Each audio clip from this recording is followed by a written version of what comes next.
দেখেন ডুবুরির মতো কিভাবে ডুবে মাছ মারে।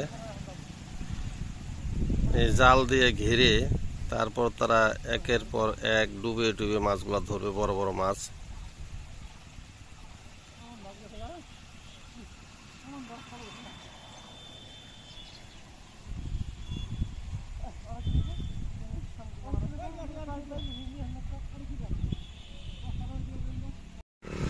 গ্রাম বাংলার প্রাকৃতিক দৃশ্য এবং জেলেদের মাছ মারার কিছু চিত্র আমি আপনাদের দেখানোর চেষ্টা করতেছি। দেখুন গ্রামীণ প্রাকৃতিক দৃশ্য কত সুন্দর, যেটা গ্রামে যারা বসবাস করে তারাই শুধু উপভোগ করতে পারে। শহর এবং গঞ্জে যারা ব্যবহার করে তারা কখনো এটা অনুভব করতে পারবে না।